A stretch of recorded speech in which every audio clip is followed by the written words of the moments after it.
In Chapter 3, there are 6 sections or learning objectives, and I don't cover the last objective, Learning Objective 3.6. In Learning Objective 3.1, we study the measures of location. The measures of locations are the arithmetic mean, the median, and the mode, often called measures of central location. The mean is the most widely used measure of location, also called the average. It requires at least the interval scale. There are different scales that we can use when we measure any variable. In order, they are the nominal, then the ordinal, then the interval, then the ratio. The nominal is when we assign only certain characteristics such as white, brown. We just identify the person or the object, such as, let's say, also Coke, Pepsi, Diet Coke, etc. Ordinal is when we place things in order. When you evaluate a course, you may be given, or a movie, you are given up to 5 alternatives. From strongly disagree, you assign a 1, to strongly agree, you assign a 5, and all the other categories in between. So when you assign these numbers, you are not, there is nothing important about the numbers. You cannot do arithmetic operations with it. All you can see is a ranking. So this is ranking, that's ordinal. Now in the interval scale, this is used for temperatures or for dress sizes. These are just 2 examples. The 0 doesn't mean absence. For example, a dress size 0 doesn't mean that there is no dress or the person has no waist. There is actually a size. The same with temperature. If we have 0 degrees, that doesn't mean we don't have temperature. And for example, in temperature, 20 degrees is not twice 10 degrees. Okay? Or 3 degrees is not the same as 1.5 degrees. I'm sorry, it's not twice 1.5 degrees. So arithmetic operations are very limited in terms of the interval, but you can calculate an average. For example, 20 degrees yesterday, 30 degrees today, you can say the average between the 2 days was 25 degrees. And the ratio is the most popular. This is the one that we assign for almost anything we can think of, all prices, weights, heights, etc. 0 means absence. For example, somebody has $0, that means they have no money. And $20 is twice $10. So the mean needs at least the interval scale. And when we calculate the mean, we use all the values involved. It is unique. There's only one mean. The sum of the deviations from the mean is 0. So I'll show you that in a little example here. If we only have, for example, 3 numbers, okay, and those numbers are, let's say, 3, 7, and 11.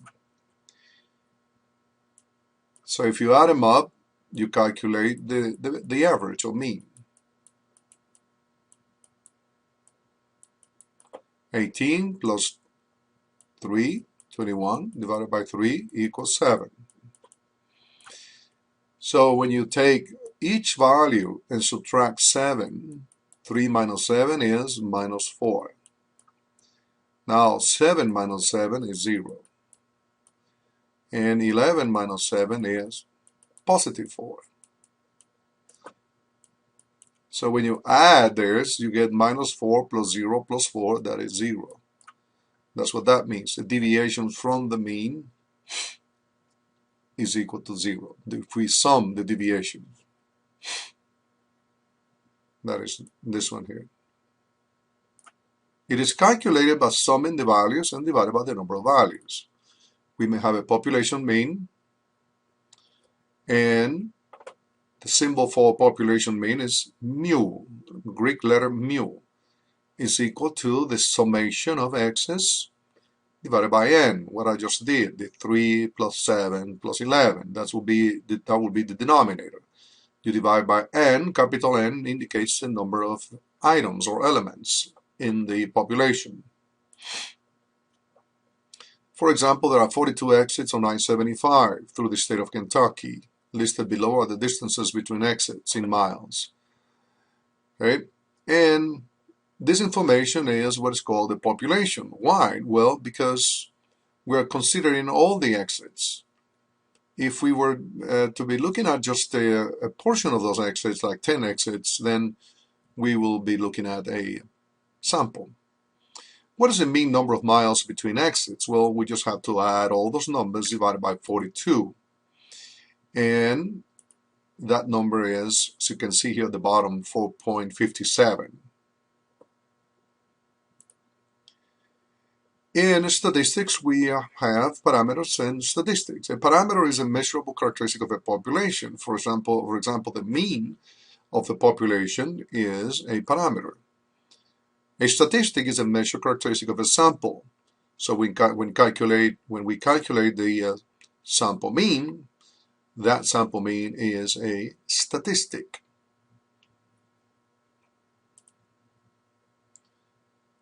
Properties of the arithmetic mean. Every set of intervals level and ratio level data has a mean. All the values are included in computing the mean, and the mean is unique. The sum of deviations of each value from the mean is 0. You already saw that before. And this is just a graph that shows you how the mean will sort of balance things, but you're not responsible for it. The sample mean is the sum of all the sample values divided by the number of sample values. Notice it's the same formula that we use for the population, except that the letter change here, instead of mu, is x bar. The x with a line on top is called x bar. Is equal to, again, the summation of x's divided by the number of numbers that we have in the sample. And remember, it's called a statistic. So, for example, Verizon is studying the number of minutes used by clients in a particular cell phone rate plan. A random sample of 12 clients showed the following number of minutes used last month. Notice that it says a random sample of 12 clients. So, what is the arithmetic mean number of minutes used? Just add the numbers divided by 12. That gives you 97.5. So that will be the sample mean.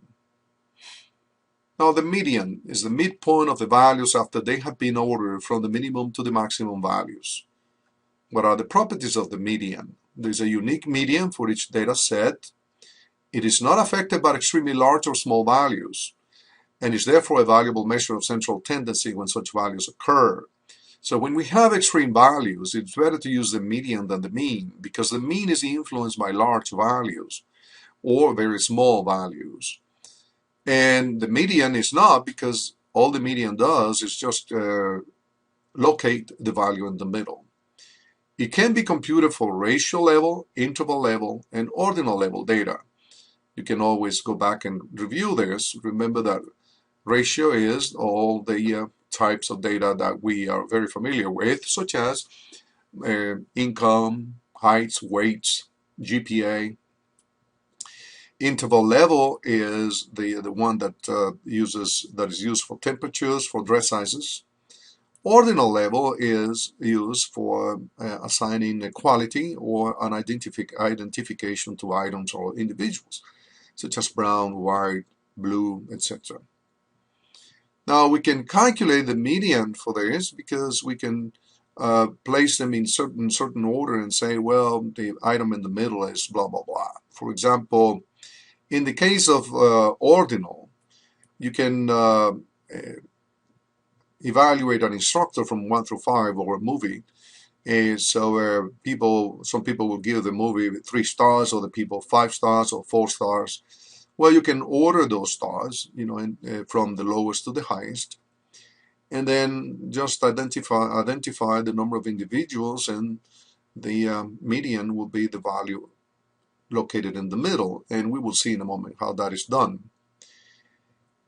It can be computed for an open-ended frequency distribution if the median does not lie in an open-ended class. Just disregard this last point. We're not going to cover that. Examples of median. The ages of a sample of 5 college students are 21, 25, 19, 20, and 22. Well, what is the median? We have to arrange the data in ascending order first. So remember that, arrange the data in ascending order. So now we have it as 19, 20, 21, 22, and 25. Okay? Thus the median is 21, which is the value in the middle. Notice that there are 2 values on the left and 2 values on the right.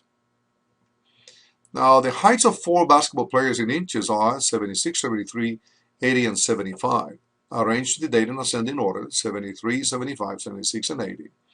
What is the median? Well, now we don't have an exact value in the middle, but we know that the median is a value between 75 and 76. And that value is just the average of those 2 values, 75.5. So in general, what you can use as a rule of thumb, well, not rule of thumb, as a rule actually, is that you can use the formula. It's a very simple formula. It's not in the book, but it's very simple. You use, to locate the median, just use n1 plus 1 divided by 2. Okay? Or is the equivalent to say 0.5 times n plus 1. Or 1 over 2 times n plus 1. However you want to use it. This indicates 50%, and this is all the numbers used. N is all the numbers used, plus 1. So let's look at that here. In the first case, we have 1, 2, 3, 4, 5 students. N plus 1 will be 6. 6 divided by 2 is 3. So it'll be in the third position. So you count 1, 2, 3, third position. Now in the second case, you put the items in order.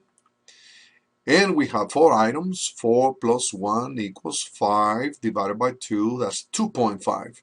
So my median is in position 2.5.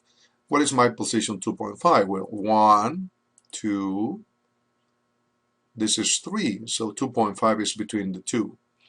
Just take the average of the middle 2, and that gives you the median. Finally, the mode is the value of the observation that appears most frequently. So it's just a matter of identifying which item occurs more often. That's all. Which item has more frequency or higher frequency. In this case, for example, l'amour is a category that occurs more often. Notice that we don't have a ratio data here. What we have is a nominal scale, right? Far out, smell nice, smooth, soothing. Whatever this is, it doesn't matter. It's just the categories that we have. Bath oils in this case, but you can clearly see from this bar graph that the one that occurs more often is l'amour with almost, I don't know, about 360 number of responses. The relative positions of the mean, median, and the mode. If the data has the distribution, as you can see here in the first graph here, symmetric, the mean and the median and the mode, they tend to be right in the middle. But if the data has this shape here, the second graph, this is called skewed to the right or positively skewed. That is when you have a height here, and then there is like a tail, a long tail to the right.